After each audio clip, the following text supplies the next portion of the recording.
challenging the assumption. When people think about the United States' power, they imagine the military, aircraft carriers, nuclear submarines, high-tech drones, billions in defense spending. But here's the uncomfortable truth that almost no one talks about. Invading the US isn't impossible because of its army. It's impossible because of everything else. Geography, economics, culture, and technology. And yet almost every global strategy manual still underestimates this invisible fortress. Why? Because we're conditioned to think of wars as armies clashing on battlefields. In reality, the battlefield of invading the United States exists long before soldiers even step on American soil. Setting the stage, the myth of the invadable nation. Throughout history, empires have risen and fallen because they underestimated one invisible factor: distance, resources, and societal cohesion. Consider Britain in the 18th century. They controlled colonies halfway around the world with a tiny standing army on foreign soil. Yet it took them decades to fully suppress rebellion in America. Why? Because the distance made supply lines vulnerable, intelligence imperfect, and morale fragile. Or think about Napoleon. Europe's most brilliant strategist couldn't conquer Russia because winter, logistics, and sheer space defeated him before he lost a single battle. Fast forward to today. The US isn't just a collection of 1.4 million active soldiers or 6,700 nuclear warheads. It's a fortress of geography, technology, wealth, and culture. And this combination makes the very idea of an invasion impossible, even before we talk about armies. Origins: how the US became invadable, in a good way. The roots of this invulnerability date back to the nation's founding. Geography. The Atlantic and Pacific Oceans form natural moats. Strategic choke points, like the Panama Canal and major ports, are heavily defended. Unlike Europe or Asia, the US has no easily crossable borders with hostile nations. Industrial base.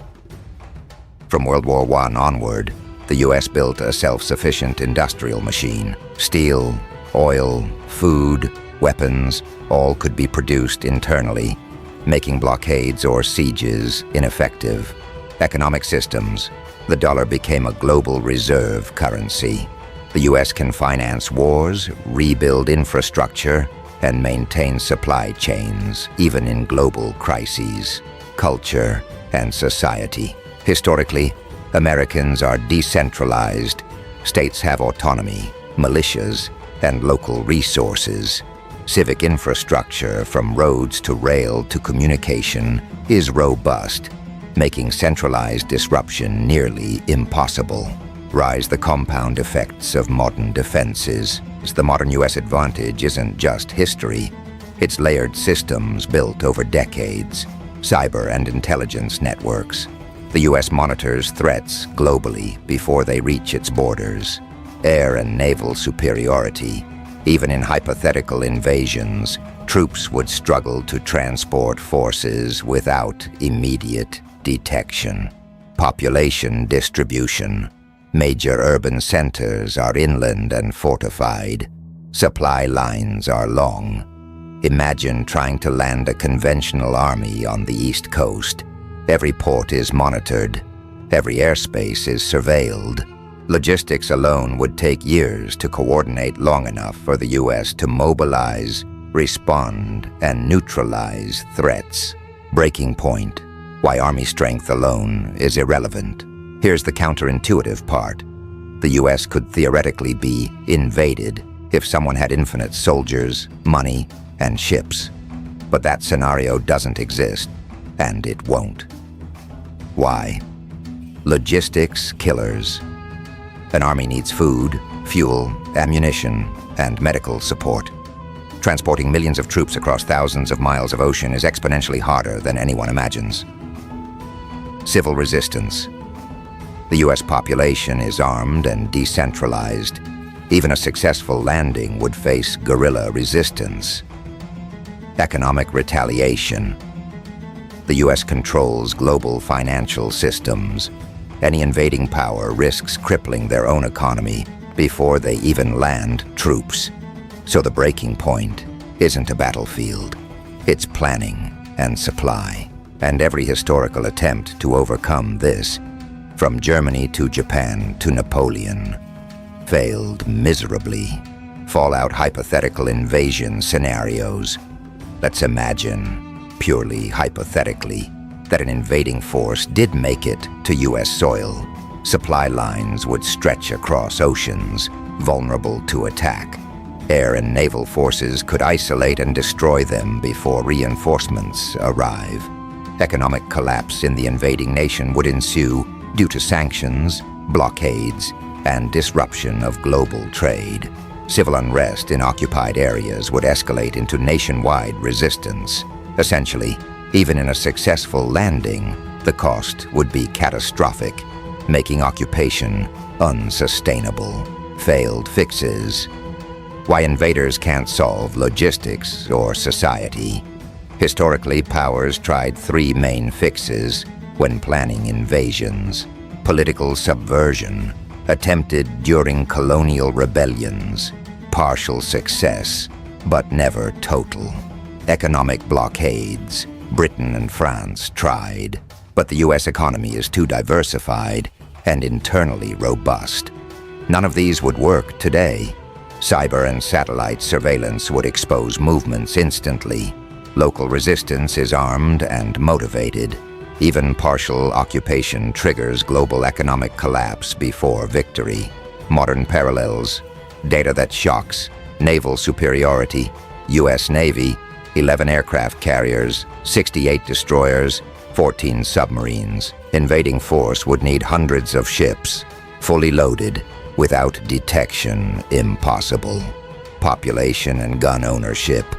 330+ million people. 393 million civilian firearms. Civil resistance potential unprecedented in human history. Global economy leverage. Dollar reserve currency. Brusta control over global finance. Any invading country would face instant trade, shutdowns, sanctions, and market crashes. Patterns repeat. Invaders always fail against nations with distance. Plus economic depth. Plus societal cohesion. Three clear takeaways. Geography is the ultimate defense. Oceans, climate, and distance make conventional invasions nearly impossible. Armies alone cannot conquer a nation. Logistics, economics, population resistance, and technology matter more than soldiers or tanks. Invisible defenses trump visible ones. Intelligence networks, financial systems, and societal cohesion are more powerful than any army. Warning, open-ended thought. The danger isn't a foreign army landing on U.S. soil. It's internal collapse, debt, political division, cyber warfare, or economic mismanagement. An invader might be easier to imagine than a homegrown crisis that slowly erodes power from within. History teaches us, sometimes the greatest threat comes from the things we don't see. Call to action. If you found this fascinating and want to explore more hidden forces that shape global power, then subscribe for more deep dives. Hit the bell to never miss a video. Comment below, what invisible defenses do you think make nations truly untouchable? Stay curious, question assumptions, and remember, wars aren't always fought on the battlefield often. They're fought in the mind, the ledger, and the map.